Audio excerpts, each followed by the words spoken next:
pikiran. Itu seperti itu. Ya, Hati, mata, pikiran. kenapa Ustaz? Saat saya keluar dari resign itu kan belum punya posisi gitu sudah. Kadang kita suka post power syndrome Pak. Post power syndrome. Begitu ada Post karyawan syndrome kan? Post karyawan syndrome. Kita di dalam institusi merasa udah dikenal misalnya gitu ya. Pas keluar kan sebenarnya kita nothing Ustaz. Dulu jabatan terakhir di Pegadaian. Di Pegadaian di Mandiri. Jabatan terakhir Departemen Head untuk Gadai. departemen untuk Gadai. pusat lagi. Atau pusat. Wow. Head departemen dari Gadai. Nah pada saat itu resign terus kemudian Jadi post konsultan. power syndrome atau post karyawan syndrome. Pos karyawan syndrome. Udah nggak dikenal. Tadi kan kita harus segera cepat sadari. Kemudian juga harusnya sebelumnya kita nyari sudah. We are nothing, Ustaz. Nothing. Kalau sudah kita bisa masuk ke level we are nothing, kita mau dapat atau mau belajar dari siapapun itu udah Arti terbuka. betul. Karena ada orang yang belum kita kenal, kalau kita masih punya egonya, asalnya lu siapa gitu kan ya, mau ngajarin saya gue gitu. Jadi pemahaman saya Gitu kira-kira motivasi. Tapi begitu saya mulai membuka, contoh misalnya ketika ada mentor-mentor online, kita komen terima kasih Pak atas ilmunya, semoga Bapak juga sehat, sejahtera gitu kan. Itu ilmunya lebih masuk Ustaz. Lebih berkah buat kita juga. stay foolish, stay hungry. Wah ya. Kata Steve Jobs. Ini kita sendiri bukan kata saya. Jadi ketika kita mati merasa kita belum apa-apa, Iya. ya itu jadi lebih dekat sekarang. Masuk benar. Emang ilmu apa lagi tentang masih yang harus Yang sewaktu itu saya belum kuasai karena saya post karyawan syndrome kan entrepreneurship Ustaz. entrepreneur. Bahwa masuk dunia usaha itu sampai sekarang alhamdulillah teman-teman juga udah mulai merintis di Jinawi kan. Itu perjalanan panjang, pindah kuadran dari kuadran employee ke kuadran entrepreneur, business owner. Kalau mentor saya bilang itu bukan pindah kuadran, memang ini dua spesies yang berbeda. Ganti spesies. Ganti spesies ya, Ada di bermutasi, mutasi dan benar saya rasakan luar biasa. Iya. Kita pasti juga udah lebih banyak pengalaman. Saya nggak jadi karyawan. Wah itu nih. Kita nggak ngerti. Saya udah merasakan dunia kayak gitu saat kira-kira. Jadi teman-teman mentor, syarat punya mentor, akademinya sederhana, nothing. Dijelaskan dengan 3M, maka hati, maka mata, maka pikiran. Guru dari mana aja pasti ada ya. Ada Ustaz. Cuma kita mau nggak itu ridho nggak gitu? Belajar. Iya. Kadang-kadang kita merasa lebih tinggi daripada orang yang mengajari kita. Persis. Dan kita salah lah udah gitu. Persis. Selesai. Nggak dapat berkahnya. Bahkan guru saya mengajarkan kalau kamu baca sebuah buku, doain dulu yang nulis buku. Oh, doain dulu. Saking ingin berkah dari ilmunya Ustaz. Doain dulu yang nulis buku. Iya. Rindik saya. Kita lagi berdoa ya. Kita lagi berdoa. Masih lama nih, masih 10 jam lagi kita. Kita lagi berdoa. Mudah-mudahan makin sukses, makin berkah, makin jaya, makin apa ini mas. Nah, terus satu beban presiden. Kedua, Bukan guru. menemukan guru.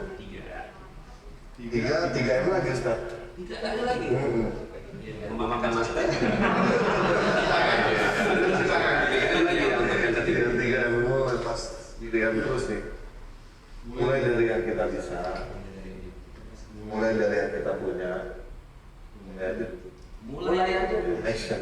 Tokopedia. Iya, saya belajar dari Tokopedia, belajar dari Kak Mary Riana, bahwa orang sukses selalu cari jalan, orang gagal cari alasan. Wah itu kalau lagi down, wah saya mau nyari alasan, aku mau cari jalan nih. Kena tuh. Saya nggak bisa jualan, penjualan turun karena begini-begini. Wah itu cari alasan gimana caranya? Lalu begitu. Cari jalan, jangan cari alasan. Cari jalan. Kondisi akademik COVID seperti ini, jangan cari alasan. Alasannya COVID, ya, misalnya itu COVID, kesian banget kan, udah makhluk kecil salah yang dulu, ya kan? Jangan salahin, tapi cari jalan.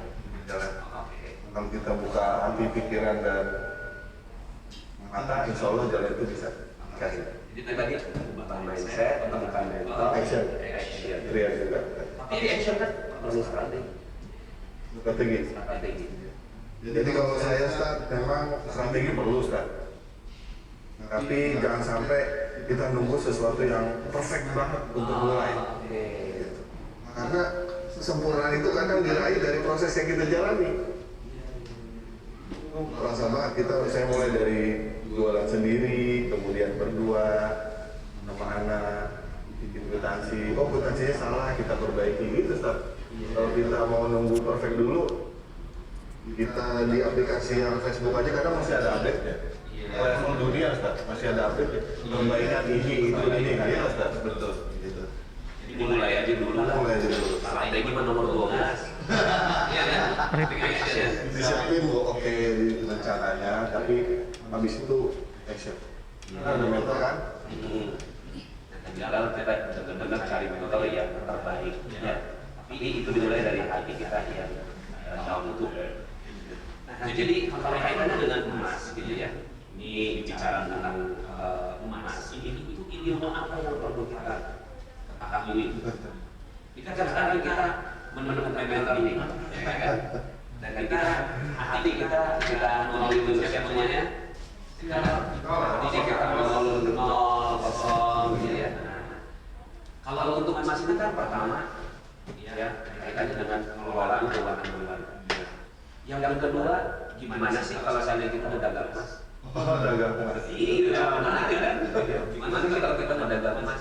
Yang ketiga, gitu ya, gimana supaya kita bisa survive terus di dalam dunia emas? Karena emas kayak sekarang ini kan kondisinya lagi ya apa namanya plateau kalau bahasa saya ini. Harganya itu lagi udah fluktuatif, tapi fluktuatifnya di stabil gitu, gitu ya. Dulu orang panik tuh, panik banget gitu kan dengan kondisi COVID-19 gitu kan. Tiba-tiba harga emas gitu ya, sangat tinggi sekali. Terus kemudian setelah kondisi sekarang mulai dia turun dan sekarang kondisi mana? Nah kayak gitu-gitu kalau kita nggak ngerti itu juga. Bener. Saya juga panik, Ustaz. Panik dalam artian saya khawatir emas ini udah naik tinggi sebelum saya bisa nyebar lebih banyak ilmu lagi. Tunggu ya. Nih, kalau yang punya ilmu apa begini? Khawatirnya kan dengan naik turunnya bro. Khawatirnya karena jangan sampai umur saya udah berakhir sementara emas harganya naik terus. Memang bakal naik terus. Akhirnya masih banyak yang belum paham, harga udah naik gitu ya. Kalau menjawab kembali ke pertanyaan tadi, Ustaz, kira-kira emas ini gimana nih? Lagi turun. Nah, biasanya saya ingatkan kembali teman-teman kalau yang bergerak di bisnis emas, karena buat saya go-founder emas sudah seperti sesuatu belief, Ustaz. Ya, kalau kita bicara agenda bikin gold, bikin trust. Kalau bicara yang satu lagi in gold, bikin trust. Ilmu nih. Jadi dia itu udah percaya investasi lain. Percaya. Iya.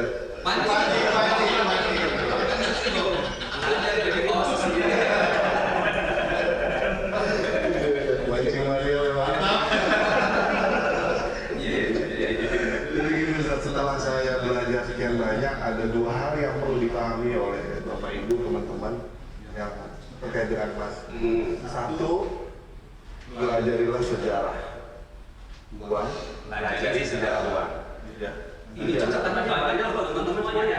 Ini di sini nggak ada ini. Catat benar. Bukan di komen ya, tapi di notes di notes ya. Itu langsung bikin buku, Ustaz. Coba kita baca semua buku. Buku ya. Kita ada di buku lagi. Ada tafsirnya buku ya. Jadi pelajari sejarah uang. Apa sejarah uang harus dipelajari? Di situ ada rahasianya, Ustaz, sebenarnya.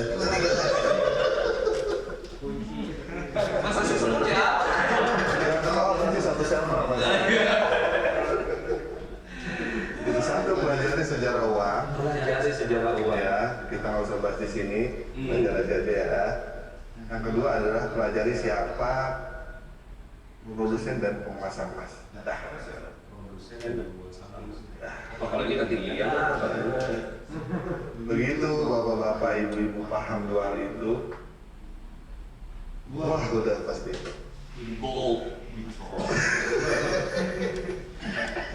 Tinggal dua waktu aja saja. Kalau kayak gitu, ada apa-apa ke beli emas khusus ya? Saya aja tetap jadi beli emas ini khusus gitu aja ya. Iya.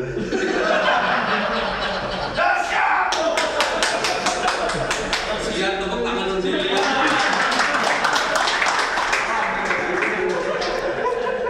Kalau paham bisa tahu